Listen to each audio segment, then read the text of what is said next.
Assalamualaikum warahmatullahi wabarakatuh. Salam sejahtera bagi kita semua. Ibu Ima Madia yang saya hormati, Wakil Ketua DPRD. Beliau Wakil Ketua DPRD cewek satu-satunya. Itu ada yang lain? Oh, dua, hebat. Tapi yang jelas yang paling cantik lah. Pak Pri, tokoh masyarakat, Pak Muhammad Ilyas, dan juga para tokoh yang hadir. Mohon maaf saya tidak bisa sebutkan satu persatu. Bapak Ibu sekalian, yang pertama salam dari Bang Dul. Saya sama Bang Dul harus berbagi diri. Saya hari ini putar di Jakarta Barat, ada 4 tempat yang seperti ini. Tapi acaranya baru berakhir nanti malam sampai dengan jam 10 malam setiap hari. Jadi kalau suara saya agak serak mau dimaafkan. Tetapi pagi ini saya terkesan 2 hal. Satu sama ibu ini, Bu semangatnya luar biasa, bisa berdiri Bu. Bu. Jadi ibu ini tadi waktu nyanyi Indonesia Raya, beliau berdiri semangat sekali, wajahnya penuh ekspresi. Bu, matur nuwun, terima kasih. Terima kasih. Loh, ibu kok sakit basa Jawi? Jawi ini pun putih. Oh, Solo, matur nuwun ibu. Oh, tetangganya Bapak Presiden. Ibu. Oke. Bu, kalau saya disalamin insya Allah menang Ibu. Amin, amin, amin, amin, amin, amin. Moga Bu, moga. Nah, yang kedua, selain Bang Dul kirim salam, siapa yang dulu nonton Sidul Anak Sekolahan? Saya akan tanya siapa pendukungnya Zainab? Ada nggak pendukung Zainab? Banyak. Pendukungnya Sarah? Lebih Sarah atau Zainab? Bu harus salah satu Bu, kalau dua namanya poligami. Sarah. Jadi Sarah berantem sama Zainab bertahun-tahun gak selesai-selesai, tetapi akhirnya Sidul milihnya Pramono Anung. Gak terbukti saya yang menang. Bapak Ibu saudara-saudara sekalian, tadi Mbak Ima sudah menjelaskan sedikit tentang saya. Saya ini lahir di Kediri, Jawa Timur. Tapi orang tua saya, bapak ibu saya Jogja. Jadi saya lahir di Kediri, besar di Kediri, sampai SMA di Kediri, kuliahnya di ITB, kemudian juga di Gajah Mada, dan doktor saya dari Universitas Pajajaran. Jadi saya S1, S2, S3. Ibu-ibu sekalian, dan bapak-bapak tentunya, saya ini sebenarnya menjadi pejabat sudah lama banget. 25 tahun saya jadi pejabat. Umur 34 tahun saya udah jadi sekretaris Presiden Megawati. Kemudian menjadi menteri 2 periode di eranya Pak Jokowi, menteri sekretaris kabinet yang jagain dapurnya Presiden, pernah jadi pimpinan DPR dan seterusnya. Sekarang mau jadi gubernur ya Pak ya? Jadi saya jadi gubernur Bu, tidak melobi siapa aja, tetapi diberi amanah. Dan karena diberi amanah, setelah saya turun ke lapangan, dari pintu ke pintu seperti ini, berdialog dengan masyarakat, saya tambah semangat.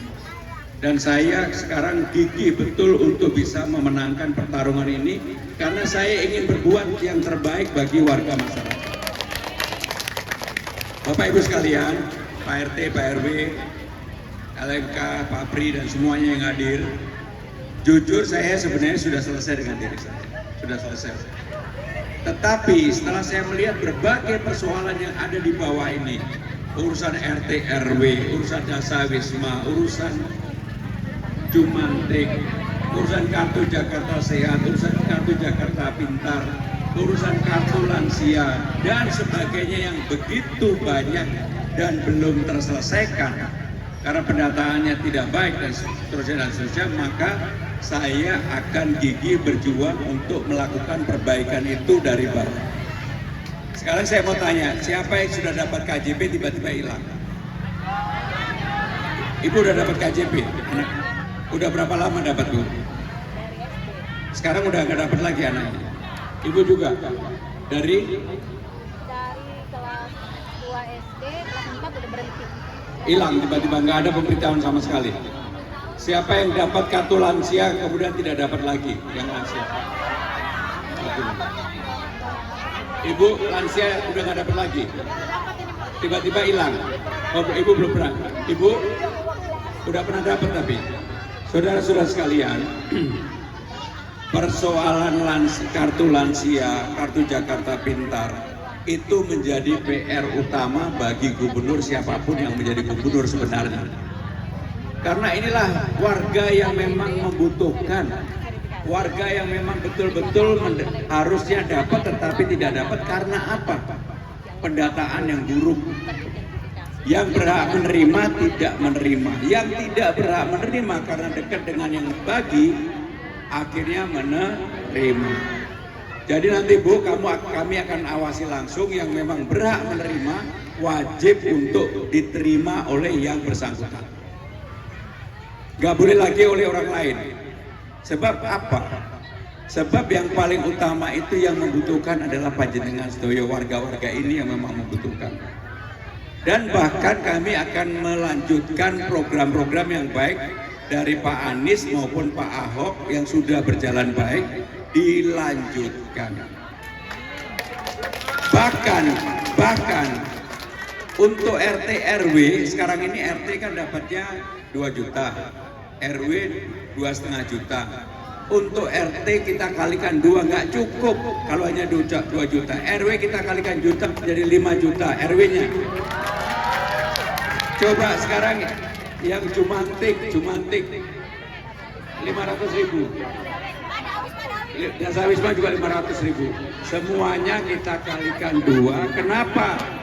Karena dananya ada dan yang berhak adalah wajib untuk menerima. Dan laporan untuk RT RW yang dulu dibuat susah ada LPG-nya kita buat sederhana tetapi Pak RT Pak RW harus tanggung jawab. Bahkan masyarakat seperti Wijaya Kusuma ini dan seluruh Jakarta nanti akan kami pasangin yang disebut dengan CCTV. Kenapa harus dipasang CCTV? Supaya tingkat kejahatannya menurun. Supaya anak-anak kita tidak ikut-ikutan melakukan apa yang disebut dengan narkoba. Bullying juga menurun. Tetapi kalau bapak atau ibu mau macam-macam, mohon maaf, lirak-lirik sama tetangga udah nggak boleh lagi, akan ketahuan. Inilah kenyataan yang harus kita hadapi. Kenapa CCTV harus ada?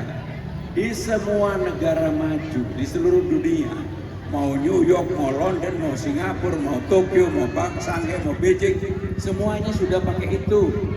Kita masih terlalu main manual dan nanya ada untuk itu.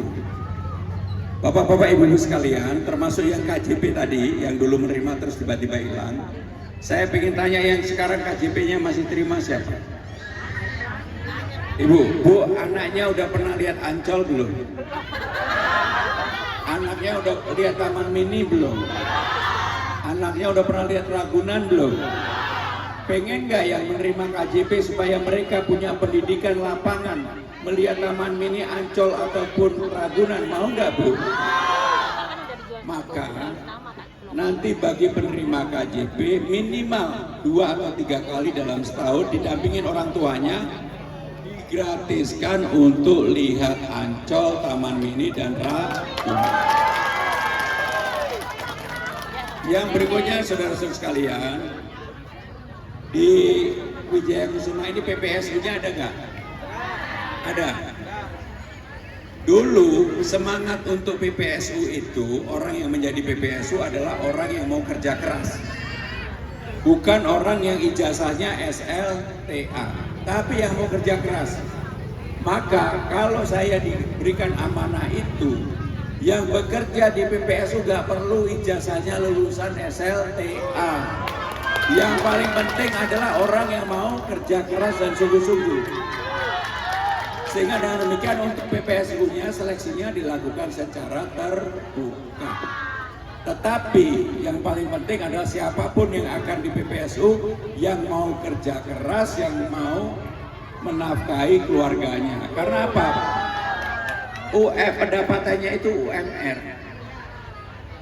Di sini ada guru honorer enggak? Enggak ada. Salah satu persoalan di Jakarta adalah guru honorer. Hampir semua guru honorer itu pendapatannya di bawah 2 juta. Padahal UMR kita itu 5 juta. maka nggak boleh lagi terjadi negara bertanggung jawab untuk itu.